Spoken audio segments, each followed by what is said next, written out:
¿Cómo estamos? ¿Cómo andamos? ¿Bien? Bueno, ya van 3 veces que intento grabar esta segunda clase, se frustra por la mitad, porque una cosa. Pero ahora no va a ser así, esta va a salir bien. Acá estamos para eh, comenzar con la segunda parte del sistema digestivo o aparato digestivo, parte 2, la que faltaba para completar toda la unidad. Para cuando vean este video seguramente ya han visto el cronograma de actividades o cómo se van a ir desarrollando las actividades semana a semana. Y también en esa plaquita que les hemos colgado justamente donde dice cronograma, van a ver la fecha de los exámenes parciales. Esto para que vean que en breve tiempo, 2 semanas, un poquito menos, ya van a tener un primer parcial. Bueno, la idea es advertirles para que puedan, vayan poniéndose al día con todas estas cuestiones y de manera que cuando llegue el examen no les resulte difícil ni complicado y puedan estar al día con la preparación del examen, ¿sí? Así que bueno, eso. Vamos a comenzar a ver la segunda parte del aparato digestivo. Mientras pulsábamos la primera parte, mientras veíamos la primera parte, veíamos los diferentes, habíamos hablado de que teníamos, este aparato digestivo estaba constituido por un tubo digestivo propiamente dicho, que también estaba constituido por órganos auxiliares. En aquel encuentro de la primera parte hablamos de las funciones, en qué consistía el aparato digestivo, cómo estaba dispuesto, en qué cavidad lo encontrábamos. Y vimos también acerca de la cavidad oral como órgano auxiliar de este aparato digestivo, y allí nos habíamos quedado. Vimos cómo estaba constituida, qué era la boca, cuáles eran los órganos que tenía en su interior, la dentadura decidua, la dentadura permanente, las glándulas salivales. Eh, para introducirnos a esta segunda parte del aparato digestivo tenemos que pensar en algo clave en términos de ingesta alimentaria y que tiene que ver con la deglución, ¿sí? Con el tragar, con hacer que ese pasaje, con hacer del pasaje o con hacer al pasaje del alimento que está en la cavidad oral hacia lo que sería el esófago. O sea, la deglución tiene que ver con, o el tragar tiene que ver con el pasaje del alimento desde la cavidad oral hacia el esófago. Esa deglución va a presentar 3 fases, la vamos a encontrar con 3 fases, ¿sí? Por un lado, la fase voluntaria, que tiene que ver con esta decisión que yo tomo, es decir, si ustedes me vieron tomando una taza de mate cocido, bueno, cuando yo decido incorporar o tragar ese mate cocido, hago toda una serie de movimientos en la boca, que tiene que ver con comprimir el alimento, o el jugo, o el líquido, comprimir la lengua contra el paladar y de esa manera hacer que se desplace hacia la bucofaringe y de ahí al esófago. ¿Sí? Básicamente eso es la deglución. Tiene una fase voluntaria que es cuando yo decido incorporar ese alimento al esófago, es decir, darle pasaje al esófago, y tiene 2 fases involuntarias que tiene que ver con la fase bucofaringea, es decir, cuando atraviesa la faringe y ya cuando atraviesa por último lo que sería el esófago, ingresa al esófago y atraviesa eso. Se da un proceso importante aquí en esto de la deglución que tiene que ver con el movimiento que hace la glotis. ¿Qué es la glotis? Una lámina de tejido que tiene la función de ocluir el esófago toda vez que estamos inspirando aire, estamos respirando. Y toda vez que ingresa alimento, para evitar que ese alimento ingrese a la tráquea, lo va a ocluir la tráquea, ¿sí? Para que ese alimento que ha ingresado pase hacia el esófago. Ahí vamos a ver una plaquita para poder ver eso. ¿Tá? Bien, una vez que hemos entendido un poquito esta cuestión de la deglución, recuerden que al ser una fase voluntaria necesitamos de un estado de conciencia, de estar consciente, de estar lúcido.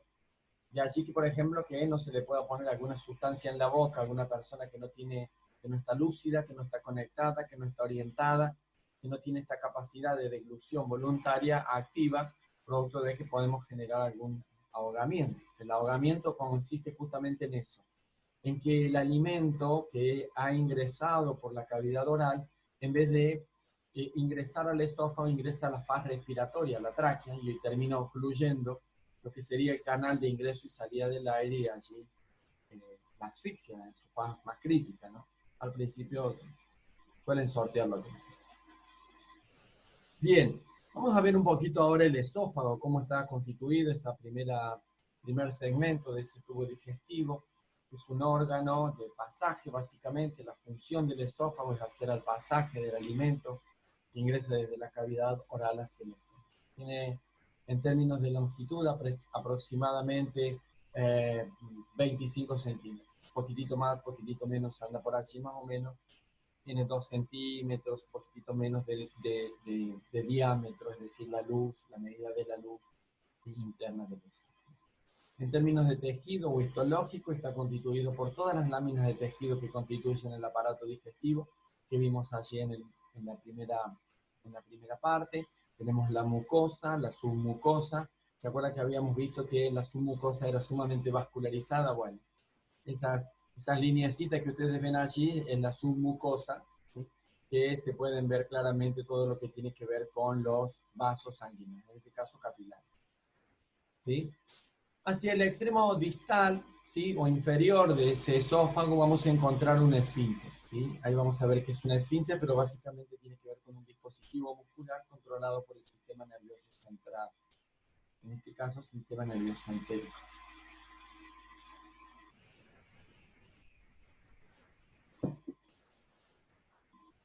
Bien, el esófago no ofrece mayores cuestiones. ¿Sí? Vamos a ver ahora un poquito el estómago, es decir, una vez que ese alimento ingresó por la vía de la cavidad oral, atravesó el esófago y llegó al estómago, se van a producir una serie de funciones. ¿Sí? Vamos a ver primero las funciones que va a cumplir el estómago, luego vamos a ver cómo está constituido anatómicamente. ¿Sí?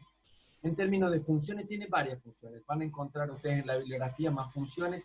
Me he detenido en las que entiendo son las principales o las centrales en las que hacen a nuestra formación profesional. ¿Sí? Mezclar la saliva, es decir, una vez que ingresó ese contenido, ese bolo alimenticio al estómago, en términos de contenido vamos a encontrar saliva, vamos a encontrar alimento en estado sólido, en estado líquido, en estado semilíquido, dependientemente de cómo lo hayamos consumido. Va a producir un mezclado allí dentro con los jugos gástricos. ¿De dónde van a salir esos jugos gástricos? Justamente de las glándulas que están en la submucosa o dispuestas en la submucosa del tejido de ese estómago. ¿Sí? Ese mezclado va a dar una segunda sustancia o va a dar una nueva sustancia, esa mezcla de todos esos elementos que es el quimo. ¿Sí? El quimo. Ese es el nombre que recibe la sustancia que está dentro del estómago mezclado. Va a retener los alimentos, en términos de funciones, va a retener los alimentos antes del paso hacia el intestino delgado. Veíamos al principio de la unidad un plato de tallarines con salsa, ¿sí? Bien, una vez que hemos ingerido ese plato de tallarines, no va a pasar todo en su totalidad al recorrido del aparato digestivo, sino que entre las funciones que va a cumplir el estómago, va a ser ir dosificando momento a momento pequeñas cantidades de ese alimento que hemos ingerido para continuar todo su proceso de desdoblamiento en lo que sería el duodeno. Duodeno, yeyuno, ilion o el intestino delgado. ¿Ah? ¿Va a secretar jugos gástricos? Sí, esa es otra de las funciones que va a cumplir el estómago y que tiene que ver con apuntar o en términos de función, desdoblar, partir hidratos de carbono en proteínas y algo de lípidos, ¿sí? Esa va a ser otra de las funciones que va a cumplir este estómago. Otra de las funciones tiene que ver con absorber, ¿sí? Si bien la absorción en términos generales se va a dar en el intestino delgado, vamos a encontrar absorción en el estómago, sí, de dos sustancias puntualmente, de todo lo que tiene que ver con los alcoholes y de todo lo que tiene que ver con los fármacos. Buena parte de los fármacos se van a absorber en el estómago. En términos anatómicos, ese estómago tiene o está constituido por el fondus, ¿sí? Para que puedan identificar claramente cuál es el fondo. Tiene que ver con una especie de sombrerito del estómago, podemos decir, o identificarlo de esa forma. En realidad es la partecita de arriba del estómago. Para que identifiquemos claramente el fondus del estómago, trazamos una línea desde lo que va desde el esfínter, desde el cardias o desde el esfínter esofágico, ¿sí? hacia afuera, ¿sí? hacia la parte lateral, en este caso izquierda. Y allí esa media luna que nos quedaría sería el fondus del estómago, ¿sí? Tenemos la curvatura menor o la curvatura interna, también la van a encontrar con ese nombre, y la curvatura mayor o la curvatura externa, ¿sí? Tiene dos esfínteres. Les decía que los esfínteres son dispositivos musculares que tienen la función de contraerse y relajarse conforme a la situación que esté, a la función o a la situación en la que se encuentra este estómago.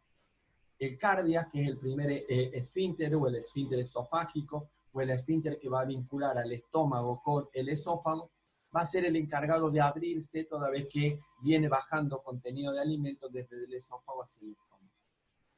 El esfínter pilórico es el esfínter de salida del estómago y que justamente va a ser el que se va a ir abriendo de cuando en cuando o de manera periódica para permitir el paso del alimento desde el estómago hacia el duodeno.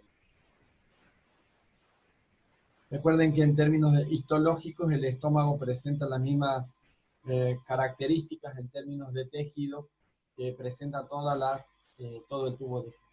Presenta una particularidad en cuanto al tejido muscular que va a presentar 3 láminas de tejido muscular, alguna bibliografía dice 2, y la particularidad en términos de tejido muscular es que va a estar dispuesto en diferentes direcciones, horizontal, oblicua, vertical. Eso hace que se pueda producir el mezclado toda vez que se van construyendo, se van contrayendo las diferentes láminas de ese tejido muscular. ¿Sí? Vamos a encontrar también un segmento previo al esfínter pilórico que es el antro pilórico. Es una especie, sería el conito final del estómago, que es el que va a ir dosificando el alimento, preparando el alimento, para que cuando el esfínter píloro o el píloro se abra, ¿sí? pueda franquearlo o estar dispuesto para pasarlo hacia lo que sería el intestino delgado. ¿Ah?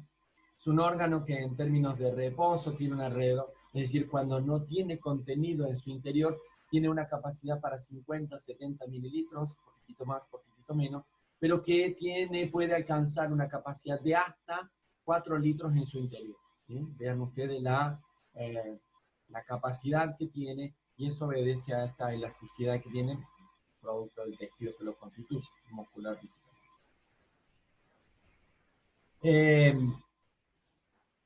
Bien, hemos visto el estómago. Vamos a volver probablemente sobre estómago cuando elaboremos un poquito esta cuestión de la valoración. Habíamos hablado que este aparato digestivo estaba constituido por lo que serían órganos auxiliares, con lo que sería el tubo digestivo propiamente. Vamos a ver ahora cuáles son los 3 órganos auxiliares que se encuentran en la cavidad abdominal, que están vinculados estrechamente con el aparato digestivo y que en líneas generales tienen una función, estos órganos del aparato digestivo auxiliares, que son el hígado, la vesícula biliar y el páncreas, de hacer a lo que tiene que ver la digestión química, es decir, van a drenar diferentes tipos de sustancias hacia el tubo digestivo, puntualmente hacia el duodeno, para hacer que se terminen de partir las grasas, los hidratos de carbono, los aminoácidos, las proteínas, se desprendan, se terminen de desdoblar ya para dejarlos listos para continuar con otra función del aparato digestivo, que es la absorción puntualmente de nutrientes. Vamos a ver un poquito la vesícula biliar. La vesícula biliar, ¿cómo es que está formada? Es un órgano de almacenamiento, ¿sí? También produce jugos biliares, sí, pero almacena bastante de jugo de bilis que va a drenar el hígado, ¿sí? Va a almacenar la vesícula biliar. Entonces, producir y segregar jugos biliares hacia el duodeno es como la función principal de la vesícula biliar. Es un órgano, recuerden, auxiliar del aparato digestivo, que tiene una forma de pera, ¿sí? Que tiene un cuerpo, el fondo, ¿sí? El fondo, el cuerpo, Y el conducto cístico también lo van a encontrar con el nombre de conducto de la vesícula o conducto de la vesícula biliar, ¿sí? Cualquiera de los tres nombres es el mismo. Y es una función relativamente sencilla la que cumple, y van a encontrar que muchas personas terminan reseccionándoselas, cortándoselas, sacándoselas, producto que en su interior se acumulan los conocidos como cálculos biliares o litos biliares o piedritas de la vesícula. Cualquiera de los tres nombres es lo mismo. Entonces se produce una resección, sí, justo ahí contra el conducto, de manera que, digamos, el organismo logra resolver tranquilamente esta cuestión de la digestión. Me interesa en esta lámina que podamos, en esta placa, que podamos entender todo un sistema de conductos que tienen estos órganos auxiliares y que van a ser los conductos justamente por donde van a drenar la sustancia que cada uno produzca hacia el duodeno, ¿sí? En esta plaquita del medio, vamos a ir mirándolo, que está como un poquito más claro, vamos a ver dos conductos, ¿sí? El conducto hepático derecho, que a su vez tiene dos divisiones, en conducto secundario derecho-izquierdo, el conducto hepático derecho, que a su vez tiene otras tres divisiones, pero que básicamente hacen al conducto hepático izquierdo. Conducto hepático izquierdo, conducto hepático derecho. Ambos conductos se van a unir, ¿sí? Y van a formar el conducto hepático común, ¿sí? Que es este conductito que ustedes están viendo aquí, ¿sí? Hasta que llega a unirse con el conducto cístico, ¿sí? Y la unión del conducto cístico, que es el conducto de la vesícula biliar, más el conducto hepático común, que es el conducto que viene del hígado, van a dar el nombre a un nuevo conducto, a un conducto común entre estos dos conductos, que es el colédoco. El colédoco. Entonces el colédoco es un conducto que desciende para drenar en el duodeno, y que es la unión del conducto cístico y el hepático. Ya vamos a ver que luego se une a otro conducto más, que es el conducto principal del aparato del páncreas, ¿sí? Para formar lo que se llama la ampolla de Barr. ¿Ah? Bien, la plaquita de aquí lo vemos más. ¿No? Vamos a ver ahora un poquito el páncreas, ¿sí? Vimos vesícula biliar, ya vamos a ver y ahora vamos a ver. El páncreas es una glándula, ¿sí? Es una glándula que tiene básicamente dos funciones. Una función exócrina, y en su faz de función exócrina, exo hacia afuera, ¿sí? Hacia afuera, y endo hacia adentro. El prefijo exo quiere decir hacia afuera. Exógena, exócrina, y endo hacia adentro, ¿sí? Endocrina, endocardio, endometrio, ¿sí? Que quiere decir hacia adentro. Nosotros, desde el punto de vista del aparato digestivo, básicamente lo vamos a ver como función exócrina, ¿sí? Es decir, va a drenar una sustancia hacia el interior del tubo digestivo, puntualmente del duodeno, y que tiene que ver con los jugos pancreáticos, ¿sí? Ese páncreas, en términos de diámetro, tiene alrededor de 12 a 15 centímetros más o menos, ¿sí? Y 2 centímetros y medio, 3, poquitito más, poquitito menos, en términos de diámetro. ¿Ah? Longitud, 12 a 15 centímetros, diámetro, 2 centímetros y medio. Anatómicamente está dividido en la cabeza, que es justamente la porción del páncreas que va a estar vinculada al duodeno, el cuerpo, ¿sí? Y por último la cola. En su interior va a presentar dos conductos, ¿sí? El conducto principal, que es el conducto de Windsor, ¿sí? Que ese conducto se va a unir al colédoco. Recuerden que era el conducto que venía, que era la unión del conducto cístico y el hepático, y va a dar lugar a lo que se llama la ampolla hepatopancreática, ¿sí? Que sería el último segmento de ese conducto ya para vincularse con lo que sería el duodeno. Lo van a encontrar con el nombre de ampolla hepatopancreática, o lo van a encontrar también con el nombre de ampolla de Barr. Cualquiera de los dos es lo mismo, se está refiriendo a lo mismo, ¿sí? En su extremo, es decir, el punto donde se va a vincular con el duodeno, va a presentar un esfínter, que lo van a encontrar como el esfínter duodenal, o también lo van a encontrar con el nombre de esfínter de Oddi. Está refiriéndose a lo mismo. Ese esfínter se va a contraer y se va a relajar en función a que haya contenido en el interior del duodeno. ¿Está? Bien. El páncreas tiene otro conducto, aparte de ese conducto principal o conducto de Windsor, un conducto accesorio, que pasa casi en la parte superior de la cabeza, del páncreas, ¿sí? Y que va a drenar un poquitito más adelante de la ampolla de Vater, ¿sí? Sí, de la ampolla de Vater. Que lo van a encontrar con el nombre de conducto accesorio, también lo van a encontrar con el nombre de conducto de Santorini. Van a encontrar que hay personas que tienen variantes anatómicas en donde no está presente este conducto y se lo ve con cierta frecuencia. No pasa nada, no es patológico, pero suele darse que en algunas personas sí. ¿Tá?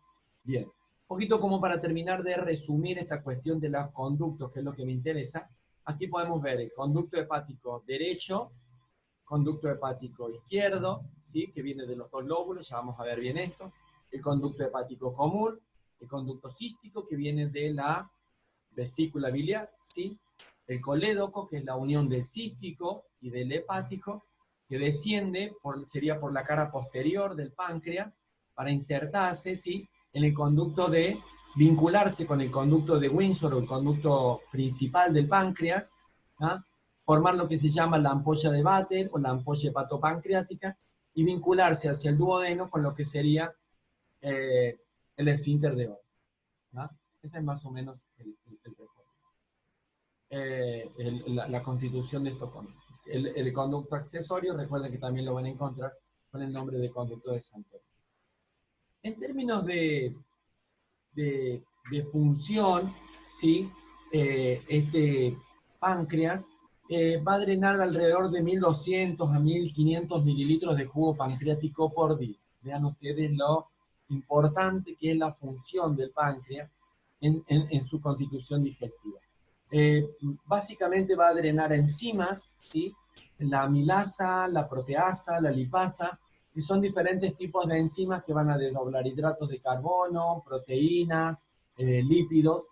La digestión que se va a dar aquí en el duodeno puntualmente es una digestión de corte químico, es decir, las sustancias que van a drenar tanto el hígado, la vesícula biliar, el páncreas, van a terminar de desdoblar o hacer el desdoblaje final de todo lo que ha sido ese alimento para convertirlo en nutriente y ya dejarlo dispuesto para que en su continuar en eso, producto de los movimientos peristálticos, sea absorbido ese nutriente en la fase que continúa del intestino delgado.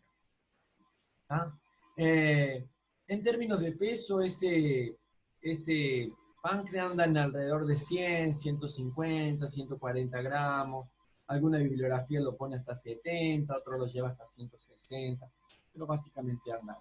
Entiendan ustedes que es un órgano sumamente pequeño, pero que es de vital importancia para el organismo humano.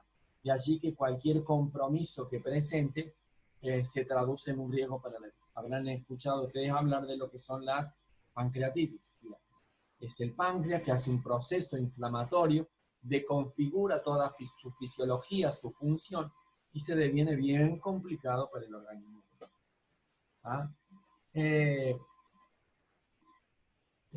Eso para páncreas. Luego cuando veamos el páncreas allá en sistema hormonal, perdón, en el sistema endocrino, vamos a volverlo a ver al páncreas ya como una glándula que va a drenar dos hormonas, la insulina y el glucagón, que son hormonas antagónicas y que tienen la función de regular la glucosa en sangre.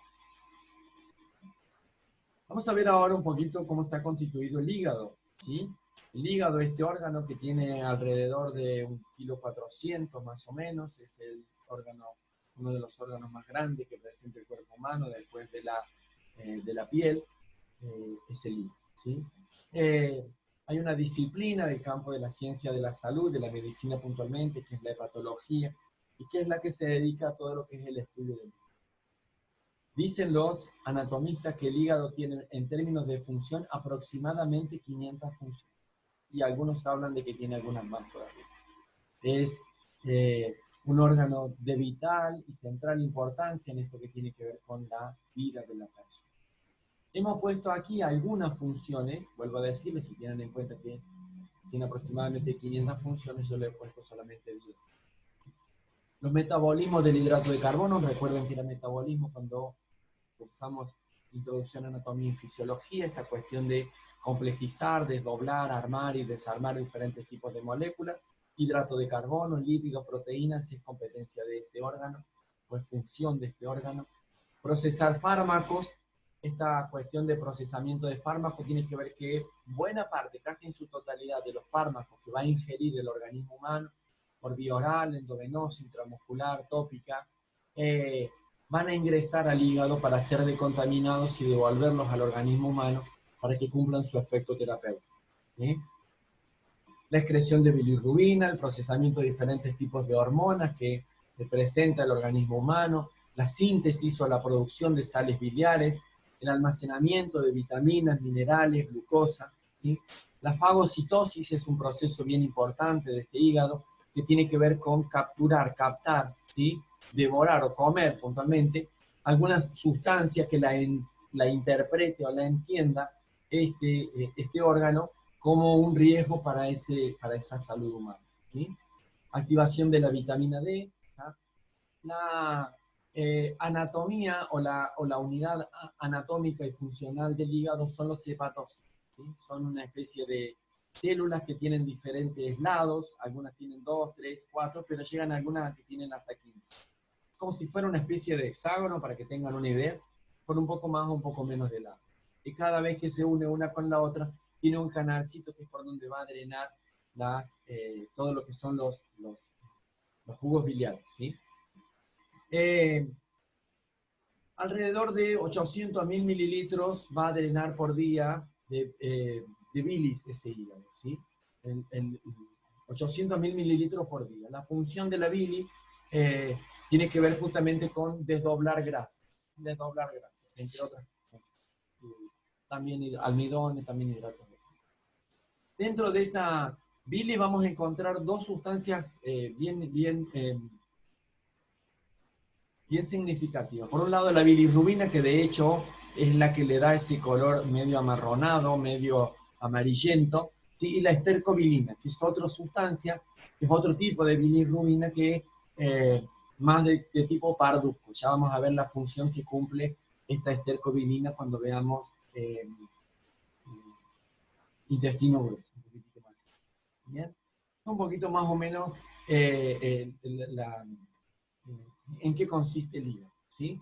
Tiene su arteria y su vena que lo van a irrigar, ¿sí? Tengan en cuenta que es sumamente importante todo el tramado venoso y arterial que presenta el hígado.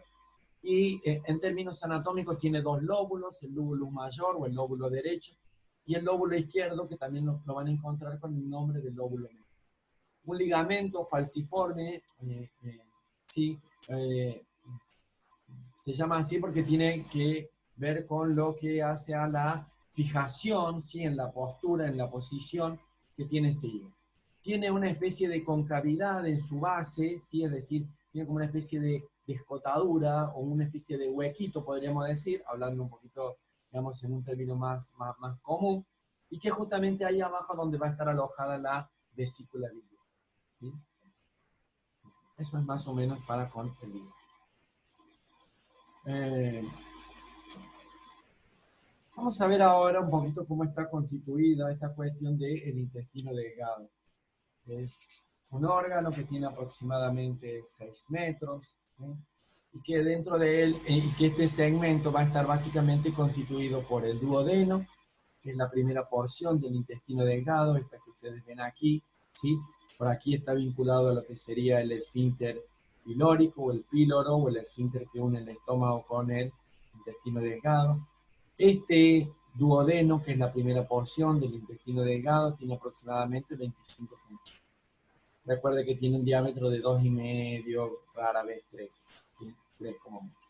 Tiene más a tender 2,5 a 2 que a 3 centímetros.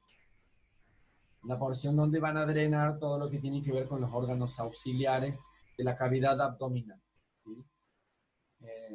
Páncreas, hígado y vesícula. Bien, en términos de funciones, ese intestino delgado tiene que ver con el quimo, ese que recibió del estómago, que se produjo allá con el mezclado, que fue drenándolo dosis a dosis, partecita a partecita, hacia lo que sería el interior de ese duodeno, recibe aquí el nombre de quilo, ¿sí? El quilo. Entonces, ¿qué es el quilo? El producto que está en el interior del intestino delgado, que no es otra cosa que el quimo que viene del estómago, más los jugos biliares que son drenados por el páncreas, por el hígado, perdón, más los jugos pancreáticos y los jugos de la vesícula biliar. Ese es el quilo. Tengan en cuenta ustedes, con la cantidad que drenan, 800 a 1000 mililitros del hígado, 1200 a 1400, 1500 del páncreas, la sustancia sumamente líquida que se constituye aquí, digamos, en el quilo. En términos histológicos, o la constitución anatómica de este duodeno, digamos, sus tejidos son exactamente los mismos. Tiene una mucosa, que ya vamos a ver tiene una particularidad. El tapiz de esa mucosa es una serie de vellosidades y que obedece justamente a la función que va a cumplir. Una submucosa, una lámina de tejido muscular y también tiene una esclerosis. En términos de funciones, va a impulsar ese quimo hacia el intestino delgado, es decir, producto del movimiento peristáltico. Recuerden que era ese movimiento ondulatorio que hacía que ese alimento o ese quimo, ese kilo fuera franqueando todo ese tubo digestivo. Esa es una de las funciones. Termina todo lo que es la digestión de hidratos de carbono. Recuerden que es digestión particularmente química, hidrato de carbono, proteína, lípido, ácidos nucleicos, ¿sí? Y otra de las funciones, casi como la gran función, podríamos decir, de este intestino delgado, tiene que ver con la absorción de los nutrientes, ¿sí? Ese alimento que ingresó allá en el estómago, aquí ya está constituido en nutrientes y en condición de ser absorbido, pasar al torrente sanguíneo, ¿sí? Bien, la plaquita que estamos viendo acá es estas dos de abajo principalmente tienen que ver con microscopía electrónica. Es decir, se tomó una foto y se la amplió para poder identificar cómo estaba constituido esa mucosa del intestino delgado, principalmente del yeyuno y del hígado, ¿sí? Recuerden que en términos de segmento tenemos el duodeno para con el intestino delgado. La primera porción está dada por el duodeno, luego continúa el yeyuno, que es un poquito más larga que el intestino, que el duodeno, tiene un poco más de metro, un poco más de 1 metro, y luego sigue el ilion, que tiene un poco más de 2, ¿sí? 2,5 centímetros de diámetro, igual que el duodeno. Les decía, la particularidad que tiene tanto el yeyuno como el ilion tiene que ver con que presenta una serie de vellosidades sus células, ¿sí? En este caso son los enterocitos, las células que constituyen el aparato digestivo del tubo digestivo puntualmente son los enterocitos, que aquí presentan una particularidad y que tienen que ver con esta vellosidad. ¿Cuál es la función que cumplen? Estas vellosidades que ustedes ven, ¿sí?, están en el interior, ¿sí?, en el interior de cada una de sus vellosidades van a tener vasos sanguíneos, una arteria, una arteriola en realidad y una venula, que son las mínimas expresiones de vasos sanguíneos. Y también tiene un tubulito que se llama túbulo pilífero, que son los encargados, o es justamente por donde va a ingresar el nutriente hacia el torrente sanguíneo y hacia lo que sería la circulación linfática, ¿ah? Esa es básicamente la función de este intestino delgado, ¿no? Vamos a ver ahora cómo está constituido el intestino grueso, ¿sí? Recuerden que en términos secuenciales continúa al intestino delgado y el intestino grueso. El punto donde se van a encontrar o donde se van a vincular este intestino delgado, ¿sí?, con el intestino grueso es la válvula iliocecal, ¿sí? O también lo van a encontrar con el nombre de esfínter iliocecal, ¿sí? Está justamente por encima, sí, por encima de lo que sería el inicio del intestino grueso. Es allí donde se van a vincular. Esta bolsita o depredación que ustedes ven, ¿sí?, como colgando del intestino delgado, es el ciego, y esto que ustedes ven aquí es el apéndice cecal. El ciego tiene aproximadamente 6 centímetros medido desde el punto o desde la válvula iliocecal hacia abajo, y el apéndice cecal tiene alrededor de 7, 8 centímetros más. Eso. el colon tiene aproximadamente 1,5 metros, ¿sí? Poquitito más, poquitito menos, y en términos de diámetro tiene un diámetro mucho mayor que lo que tiene el intestino delgado, y anda en alrededor de 6 centímetros y medio, ¿sí? 7, 6, 7, poquito más, poquito menos anda, pero vean ustedes que es casi 3 veces mayor que lo que sería el intestino delgado, ¿sí? Tenemos anatómicamente está dispuesto de la siguiente forma. El colon ascendente, ¿sí? El colon transverso, tenemos aquí un ángulo o curvatura, también la van a encontrar con ese nombre, curvatura derecha o curvatura esplénica, ángulo derecho o ángulo esplénico del colon, hepático. El ángulo hepático, la curvatura hepática, y toma ese nombre producto de que, si ustedes ven en la plaquita del lado, lo que sería la base del hígado es justamente donde, digamos, toma la curvatura. De ahí que tome el nombre, ¿no? Ángulo hepático o curvatura hepática, justamente porque en la cara posterior o en la faz posterior de ese colon está el hígado. Luego tenemos el colon transverso, ¿sí? Que va a atravesar todo lo que tiene que ver la cavidad abdominal y luego hace una curvatura súbita de nuevo, ¿sí? O que se llama, que la van a encontrar con el nombre de curvatura izquierda del colon, o también con el nombre de o ángulo izquierdo del colon o ángulo esplénico o curvatura esplénica. Esto obedece a que, si ustedes ven por detrás, ¿sí? Al costadito del estómago está el vaso. Entonces, de ahí lo de esplénico. Esplénico es el término, o si espleno, es el prefijo que se utiliza para hacer referencia al vaso. Luego tenemos el colon descendente, el sigma, o el colon sigmoide, ¿sí? Y por último tenemos el recto, ¿sí? O también lo van a encontrar con el nombre de ampolla recta. Histológicamente tienen las mismas disposiciones de tejido que tiene todo el tubo digestivo, y en su interior presenta algunas particularidades que las vamos a ver. La función que va a cumplir este intestino grueso tiene que ver con la propulsión, el peristaltismo, que hace masivo, mucho más marcado, mucho más intenso, para que pueda pasar ese contenido que viene desde el intestino delgado hacia el colon, hacia el intestino grueso, ¿sí? Hay un proceso de fermentación importante en su interior que tiene que ver con la fermentación producto de la flora bacteriana que hay en su interior, y que producto de esa fermentación se van a producir vitaminas del complejo B, que tiene que ver con la antioxidación o las que no permiten que envejezcan todo lo que es el tejido celular del organismo humano. Y también vitamina K, que tiene que ver con el funcionamiento óptimo del tejido óseo, entre otras. Hay absorción, recuerden ustedes que todo este líquido que se formaba, o este kilo que se formaba en el intestino delgado, especialmente en la primera porción, cuando se producía todo este proceso digestivo, químico, y drenaba el hígado, y drenaba el páncreas, esas cantidades importantes de líquido, más todo el contenido que venía del estómago, queda una sustancia sumamente líquida, y que el intestino grueso se va a encargar de absorber. ¿Sí? Básicamente agua, iones, vitaminas.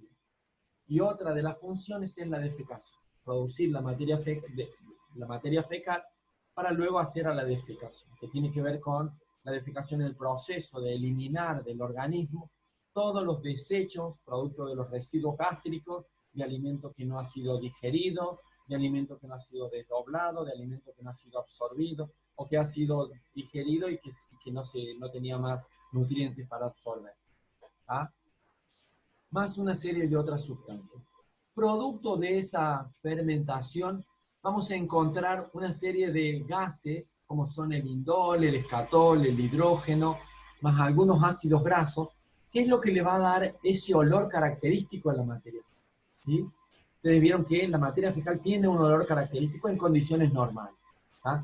Y es importante entenderlo a esto, que toda vez que ese intestino grueso no esté funcionando de manera adecuada, va a tener alguna modificación en términos de la consistencia, de la cantidad, del olor, del color, de las características de la materia. Entonces, producto de esa fermentación son gases, ¿sí? Que va a haber en mayor o en menor medida dependiendo del tipo de sustancia que hayamos ingerido. mientras menos hidratos de carbono o azúcares complejas, como puede ser el azúcar de mesa, consumamos, va a estar más disminuido todo lo que tiene que ver el proceso de fermentación en términos de gas. ¿Ah?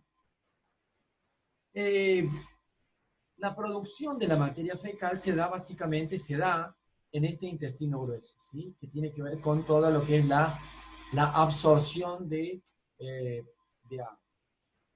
Va a ser más menos líquida o más menos dura en función a cómo está funcionando en términos de cuán óptimo es el funcionamiento de ese intestino delgado.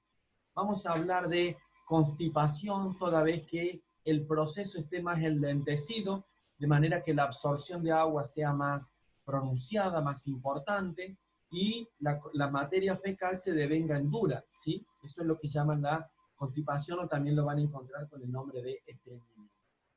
Y vamos a hablar de diarrea toda vez que esa materia fecal tenga una característica dura, una característica blanda, líquido, ¿sí? Eso es la diarrea. Y la materia fecal en condiciones normales, que ahora vamos a ver las características. Esa materia fecal también tiene un color particular, que es ese color mardón pardú.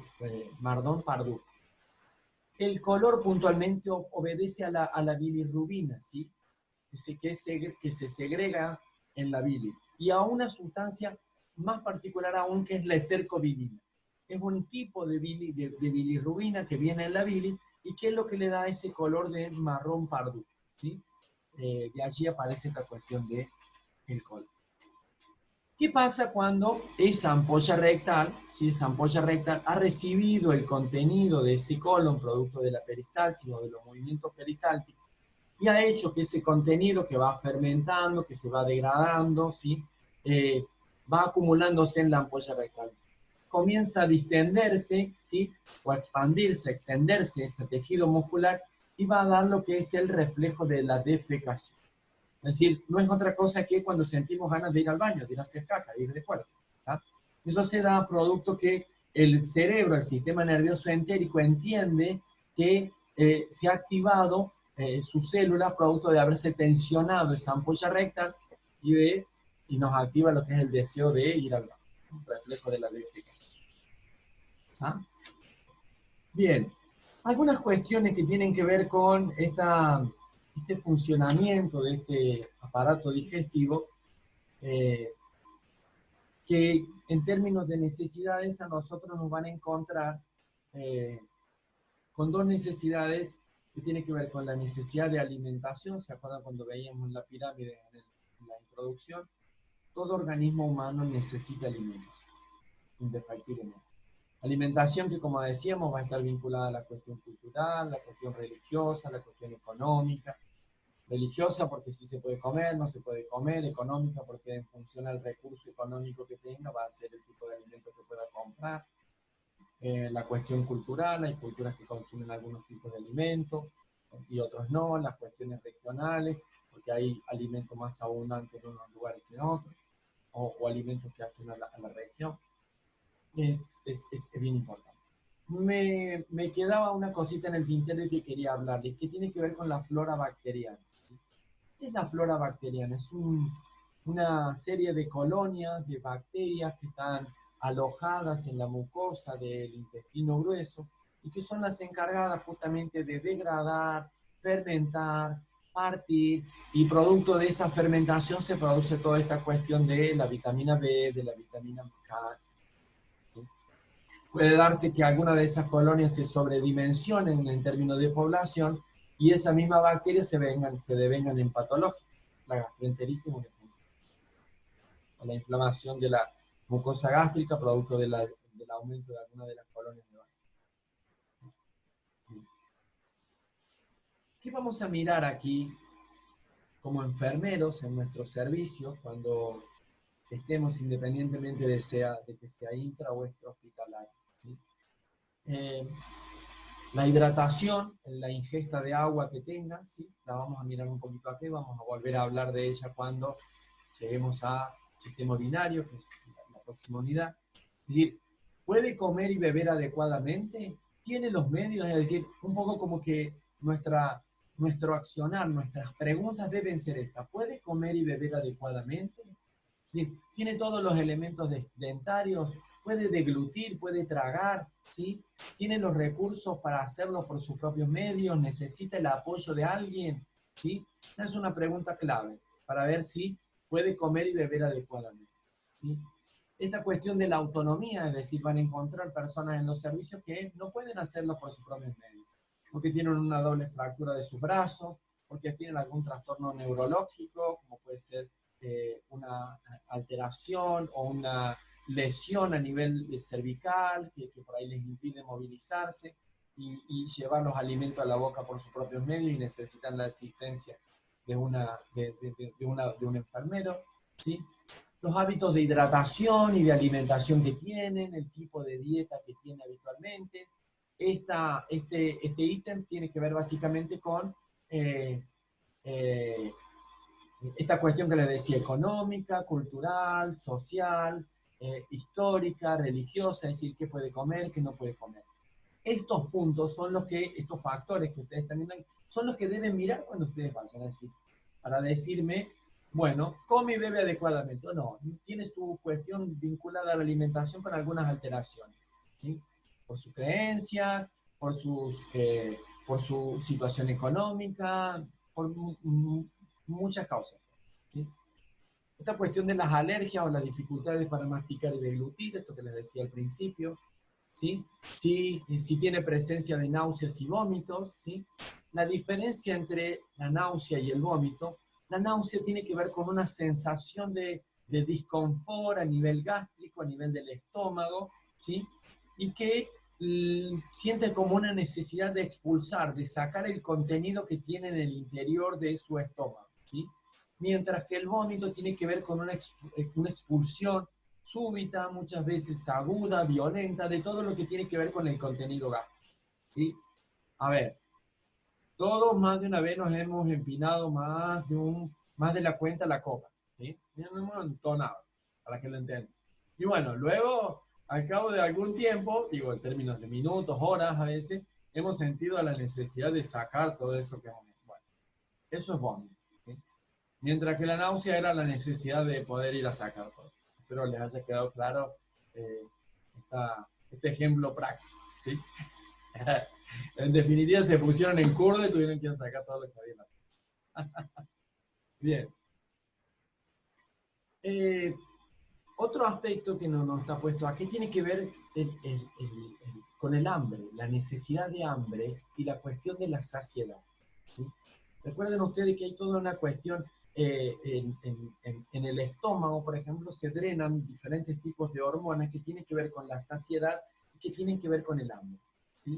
Habrán escuchado ustedes o habrán vivenciado cuando se levantan a la mañana, jugado con la hora y no tienen tiempo ni de meterse, ni de ingerir una taza de té, una taza de agua, y que al cabo de hora y media empieza toda una especie de ruiderío, que dice, no, te sirvan las tripas de hambre. Bueno, ese ruido tiene que ver con todo un movimiento que hace el tubo digestivo para activar todo lo que es la necesidad de alimentos y el hambre, ¿tá? El que una persona tenga hambre es un indicador de un estado de salud de ese organismo, ¿sí? Y la saciedad tiene que ver con la satisfacción. Es decir, que una vez que la hormona que da la saciedad, buena parte de ella se drena en el estómago, puntualmente en unas glándulas que están en la submucosa del estómago y que hacen a que dejemos de comer, ¿sí? Pues si no, estoy lleno, estoy satisfecho, no quiero comer más. Bien, porque tengo esa sensación de saciedad, ¿ah? Esa sensación la da justamente eso. Si no, cargaríamos, ingeriríamos alimentos hasta que, bueno, más no poder, no es viable. Otro aspecto que hay que tener en cuenta a la hora de valorar esta cuestión de la alimentación tiene que ver con el peso, ¿sí? Con la talla y con el índice de masa corporal. Reténgalo a esto ahora cuando cursen nutrición y dietoterapia, ahí van a volver a tomar esta cuestión de el peso ideal para determinada talla y el índice de masa corporal, que es un indicador de un estado de salud de la persona, ¿sí? Es decir, si es un obeso leve, severo, moderado, mórbido, diferentes clasificaciones que sean, ¿ah? Sobrepeso, que no necesariamente tiene. Esto es más o menos como para encarar esta cuestión de la necesidad de alimentación. ¿Se acuerdan cuando yo les hablaba al principio que la unidad 11 era la unidad de integración? Bueno, acá estamos integrando. Es decir, todo eso que estuvimos viendo en términos de anatomía y fisiología, ahora lo estamos viendo en la faz práctica. Es decir, cómo yo voy a tomar un paciente en estado de salud, como puede ser en un dispensario, para evaluar su peso, su talla, su alimentación, o en un sanatorio a nivel intrasanatorial para una persona, por ejemplo, que está con un trastorno digestivo severo, producto de un cáncer, producto de alguna úlcera en la mucosa, ¿sí? Del estómago que se ha lesionado. Eso es más o menos, esto es integración, integrar contenido. Vamos a mirar también esta cuestión de la necesidad de eliminación. Recuerdan que cuando veíamos la pirámide había una necesidad de eliminación fecal y urinaria. Vamos a detenernos ahora en la vinculada a este aparato digestivo, ¿tá? Puntualmente la eliminación fecal. ¿Qué vamos a valorar aquí? ¿O qué vamos a observar? ¿O qué vamos a interpretar, conocer, ahondar, buscar información? ¿Cuál es el grado de autonomía que tiene para la eliminación fecal? Recuerden que en la eliminación fecal convergen un montón de aspectos que tienen que ver con los pudores, que tienen que ver con las costumbres de los lugares, que tienen que ver con la disposición de un baño o no. Uno no va por la vida bajándose los pantalones en cualquier lado y defecando en la calle, sino que uno sabe, o culturalmente nos hemos incorporado, que hay que aislarse, que hay un lugar de privacidad, donde yo pueda, digamos, defecar tranquilamente. De hecho, van a encontrar personas que es todo un rito ir al baño para hacer sus necesidades, simplemente para defecar. El diario, el pucho, la radio, el silencio, el baño de la casa, son algunas de las características que van a encontrar muchas veces, que de hecho probablemente muchos de ustedes tengan, y si no se dan de esa forma, no pueden hacer. Van a encontrar personas que se van de viaje, de vacaciones o alguna actividad afuera, y como no están en el baño de ellos, nunca han defecado, y cuando vuelven, bueno, entendémoslo. Pero hay de todo en la viña del Señor. Es importante conocer los hábitos de eliminación que tienen, cuál es la cantidad normal de veces normales que tiene que ir una persona al baño. ¿Cuántas veces, cuál es el patrón de eliminación normal? La bibliografía por ahí no termina como de ponerse de acuerdo en ese tema. Algunos anatomistas dicen que lo normal es que todos los días vaya de cuerpo, ¿sí? Que todos los días vaya de fecal. Otros dicen que no, que es normal que hasta 2 días, o que día sí, día no, vaya de cuerpo y que no pasa nada. Y algunos anatomistas lo llevan hasta 7 días, que cada 7 días vaya, no. A mí me parece medio como subido de tono, pero, o que no corresponde. Pero van a encontrar con personas que sí les pasa. No es normal y para mí ya está acusando alguna cuestión más acercándose al estado de enfermedad. Pero son personas sanas que hacen vida normal, no tienen. Bien. ¿Qué otro elemento vamos a buscar en esta cuestión de la defecación? El estreñimiento, ¿recuerdan esto que veíamos recién, que en el intestino grueso había una absorción importante de agua y que toda vez que ese contenido del interior permaneciera más tiempo del que habitualmente debe hacerlo, va a terminar endureciendo producto de absorberle todo el agua o el contenido líquido y dejando la consistencia más sólida aún de lo que habitualmente tiene. Si tiene gases, ¿sí? Las flatulencias son normales, son relativamente normales en pequeñas cantidades. Cuando están aumentadas puede ser una alteración en la colonia de la flora bacteriana, un aumento, una ingesta importante de azúcares, puede ser un trastorno del estrés, una cuestión vinculada a la ansiedad, alguna cuestión emocional. Habrán escuchado ustedes hablar del colon irritable, que está tan de moda en este tiempo. Bueno, es una cuestión en términos emocionales, ¿sí? Que la persona por ahí no logra controlar, no logra manejar, no logra afrontar adecuadamente y termina somatizándola, es decir, manifestándose en el cuerpo como una alteración, el colon irritable. Básicamente el colon irritable tiene que ver con una contracción sostenida, ¿sí? De lo que sería principalmente el colon descendente y el signo. Ahí es donde más se da esa contracción y es sumamente dolorosa. Si tiene sangrado al momento de evacuar, ¿sí? Es decir, si en la sangre, si en la materia fecal hay presencia de sangre, ¿cómo es esa sangre? Si es roja rutilante, que acusa un sangrado inmediato, o si es una sangre más de tipo negra, más de tipo oscura, fétida, ¿sí? O si tiene poco olor o no. Esta cuestión del dolor, lo normal es que la defecación sea sin dolor, pero van a encontrar muchas personas que, producto de que sea una materia fecal dura, es doloroso el proceso de defecación.